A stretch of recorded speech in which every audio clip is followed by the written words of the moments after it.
महादेव सभी को, आप सभी का स्वागत करता हूं एक और वीडियो में। तो गुरु, टॉपिक आपको पता चल ही गया थंबनेल देख के कि किस टॉपिक पे वीडियो है। जी हाँ, कि मतलब किस भाड़े में हमको कितना पैसा बचता है, मतलब कौन से भाड़े में सबसे ज़्यादा बचता है, या आप लोगों को जैसे इसमें बहुत हेल्पफुल होगा कि क्या आप लोड करेंगे तो कितना पैसा बचेगा, और गाड़ी कहाँ पे चलाएंगे तो कैसे पैसा बचेगा। उसमें बहुत सारी जगह होंगी, बहुत सारा भाड़ा होगा, कच्चा पक्का। मतलब पक्के माल में बहुत सारी चीज़ें आ जाएंगी, कच्चा माल बहुत, मतलब कच्चा माल में तो फल फ्रूट और सब्जी वब्जी यही सब आता है और कुछ आता नहीं है। तो इन्हीं सारी चीज़ों पे बात करेंगे, आपको सारा कुछ बताएंगे कि किस भाड़े में कितना पैसा बचता है और किस में ज़्यादा बचता है, किस में कम बचता है, किस में रिक्स है, किस में आराम है। इन सारी चीज़ों पे बात करेंगे, आपको सारा कुछ बताने वाले हैं। तो स्टार्ट करते हैं पहले कि कच्चे माल से, कि कच्चे माल में कितना पैसा बचता है। एंड में हम आपको बताएंगे सारा कुछ, कि एंड में आपको जब एकदम क्लियरली बताएंगे कि किस में ज़्यादा बचा। और स्टार्ट करते हैं पहला टॉपिक ये है वेजिटेबल, कच्चा माल, जैसे फ्रूट हो गया और सब्जी हो गई। ये जो भी हमारी बेसिक चीज़ें हैं जो रोज़ यूज़ में आती हैं, कच्चा जैसे सब्जी जो रखने पे ख़राब हो जाती हैं, मछली हो गया, सब्जी हो गया, फल हो गया, ये कच्चे माल में आता है। तो इस पे बात करते हैं पहले, कच्चे माल में कितने दूरी पे कितना भाड़ा मिलता है, कितना बचता है, वो सारा कुछ आज अपन डिस्कस करने वाले हैं और आपको बताने वाले हैं। तो कच्चा माल जो है वो खेत से लोड होता है, मंडी से लोड होता है। मंडी से बहुत कम लोड होता है। इसमें भी लोकल और लंबा दो डिस्टेंस पे, मतलब दो चीज़ों पे मिलता है, लोकल और लंबा। लोकल हो गया जैसे सुबह आप मंडी में जाएंगे तो आपको लोकल मिल जाएगा, एक मंडी से दूसरी मंडी 40 किलोमीटर, 50 किलोमीटर, 100 किलोमीटर तक का मिल जाता है, वहाँ तक का मिलेगा। तो वो जो है उसमें आप कितना भाड़ा मिलता है, तो उसमें भाड़ा आपको 3500 से 4000 रुपये मिलता है। ओवरलोडिंग किए तो 5000 रुपये भी मिलता है। जैसे 4 टन 4.5 टन लोड करते हैं तो 5000 रुपये मिलता है। कितना, 90 किलोमीटर, 95 किलोमीटर का। तो उसमें आपका 2000 का तेल जल जाएगा, 1000 खर्चा, 3000, 2000 रुपये बच जाता है। और कोई ज़्यादा भी बचा लेता है, जैसे 2000 तो मैंने एवरेज बताया कि ऐसे, बट उसमें तेल जो है 1500 का ही जलता है, 500 खर्चा हो जाता है, 2000, 3000, 2500 रुपये बच जाता है। ये लोकल में ये सबसे बेस्ट है कि अगर आपका डेली कोई एक मंडी से दूसरे मंडी का आपका हो गया, 5-6 व्यापारी हैं जो माल लेते हैं, आपने अपनी गाड़ी फिक्स कर ली, तो इसमें आपको सबसे अच्छी बचत जो है इसमें हो जाएगी। अब दूसरी आती है जो सबसे लंबा जाते हैं हम, मतलब दूसरा आता है जो सबसे लंबा भाड़ा मिलता है हमको, जैसे 300 किलोमीटर, 400 किलोमीटर, 500 किलोमीटर। इनमें हमको कच्चे माल में कितना बचता है, जैसे खेत से लोड करके जाएंगे, इसमें गाड़ी खींच के जाना है 75-80, आपको मंडी देना ही पड़ेगा। मंडी नहीं देंगे तो आपको कुछ बचेगा नहीं, भाड़ा कट जाएगा। तो इसमें क्या है, हमको 100 किलोमीटर का एवरेज, 100 किलोमीटर के हिसाब से 3000 भाड़ा मिलता है। तो जैसे 1200 का 400 किलोमीटर जाते हैं तो 12000, कोई 13000 रुपये दे देता है।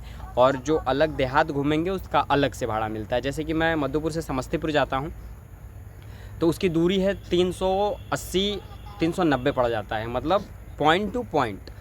गाड़ी खेत में घूम जाती है मेरी लगभग 70 किलोमीटर, 80 किलोमीटर, कभी कभी 100 किलोमीटर में घोरावल चली जाती है तो 100 किलोमीटर घूम जाती है। तो इस 100 किलोमीटर में क्या होता है कि 100 किलोमीटर का मेरा अलग डीजल जल गया तो इसका 1500 रुपये मुझे अलग से मिलता है। अलग से इन द सेंस कि जैसे भाड़ा 13000 है, 1500 ये, तो 14,500 रुपये जो है मुझे मिल जाते हैं। 14,500 में मेरा खर्चा हो जाता होगा लगभग 7,000 रुपये के आसपास। डीजल पी जाती है, बाकी खर्चा हो जाता है, तो जोड़ लीजिए 4-4,500 रुपये बच जाते हैं। तो ये इसमें सबसे ज़्यादा पैसे बचते हैं, किसमें, कच्चे माल में। अब बात करते हैं पक्के माल में। पक्के माल में आपको बता दूं भाड़ा कम मिलता है। जैसे कि अब समस्तीपुर का मुझे जो मधुपुर से भाड़ा मिलता है वो मिलता है 14,500, तो यही मुझे बनारस अगर मंडी से मैं लोड करूंगा तो मुझे 11,000 मिलता है, 3,500 रुपये कम मिलता है। मंडी से दूरी है 380 किलोमीटर, तो वही 100 किलोमीटर का 1500 रुपये कम मिलता है। और उसके बाद जो है मंडी दोनों में देना पड़ता है, कच्चे माल का ही बता रहा हूँ कि दोनों देना पड़ता है। पर अगर मंडी से आप फ्रूट लोड कर रहे हैं और सब्जी लोड कर रहे हैं तो आपको टाइम पे छोड़ा जाता है, आपको खींच के जाने की ज़रूरत नहीं है।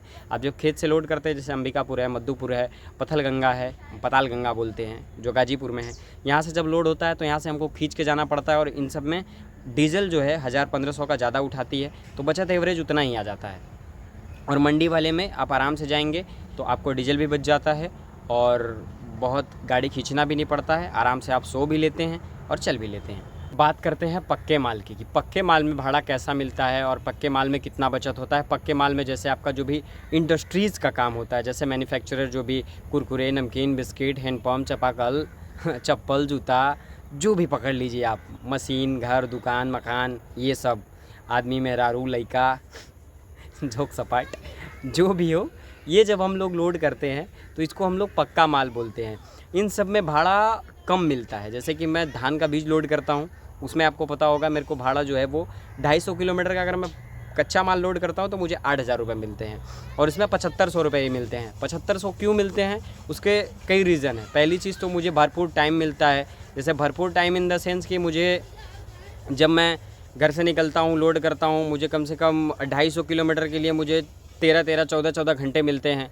और यही अगर कच्चे माल में मैं जाता हूँ तो मुझे मिलता है 400 किलोमीटर का सिर्फ कितना 8 घंटा टाइम मिलता है। फ़र्क देख रहे हो कहाँ से कहाँ का है, मतलब डिस्टेंस बहुत ज़्यादा हो रहा है।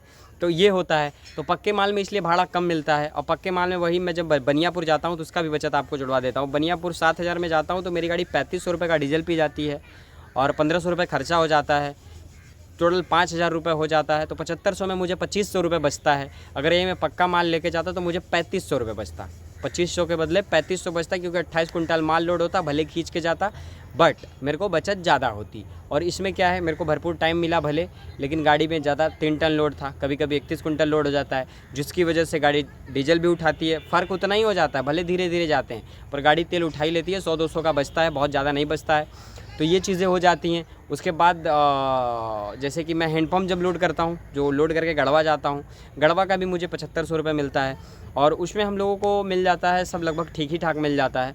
तो पक्के माल का हिसाब किताब जो है वो यही है कि पक्के माल में कम बचता है, कच्चे माल में ज़्यादा बचता है। और सुविधा बता दे रहा हूँ, पक्के माल में जान का रिक्शा है, गाड़ी का रिक्शा, खींच के मंडी देना है, नींद पूरी नहीं होती है, आप अपने आप को बहुत हार्म कर देते हैं, अपने आप को तकलीफ़ पहुँचाते हैं, फिर जाके मंडी देते हैं और ज़्यादा पैसे कमाते हैं।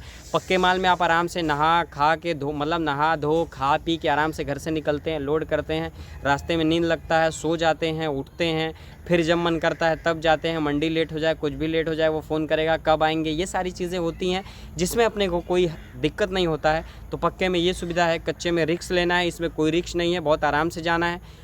पक्के में आरटीओ पकड़ सकती है, कच्चे में भी आरटीओ पकड़ सकती है, पक्के में भी पुलिस पकड़ सकती है, कच्चे में भी पुलिस पकड़ सकती है। दोनों का सेम हिसाब किताब है, बट बचत जो है वो ज़्यादा कच्चे में होता है, बट रिक्स बहुत है, नींद पूरी नहीं होती है, खाना टाइम पे नहीं मिलता है। ये सारी चीज़ें कच्चे माल के साथ है। पक्के माल का हिसाब किताब ये है, आपको पूरा आराम मिलता है, आपको सब कुछ करने मिलता है और सारी चीज़ें होती हैं, तो कोई दिक्कत नहीं होता है, ठीक है। और बचत जो है वो कच्चे माल में ज़्यादा है, पक्के माल में कम है। बस यही मैं बताना चाहता था और आप लोगों को बता दिया। वीडियो कैसी लगी कमेंट करके ज़रूर बताना। नेक्स्ट टॉपिक भी सजेस्ट कर देना किस टॉपिक पे वीडियो चाहिए। तो बस इस वीडियो को यहीं पे एंड करूँगा। उम्मीद करता हूँ वीडियो आपको अच्छी लगी होगी। अगर वीडियो अच्छी लगी तो वीडियो को लाइक करके चैनल को सब्सक्राइब कर दीजिए और बेल आइकन दबा लीजिए, ताकि आप तक हर रोज़ ऐसी वीडियो पहुँचती रहे। मैं मिलता हूँ किसी और वीडियो में, तब तक आप सब अपना ख्याल रखें, स्वस्थ रहें, मस्त रहें। वीडियो देखने के लिए बहुत बहुत धन्यवाद।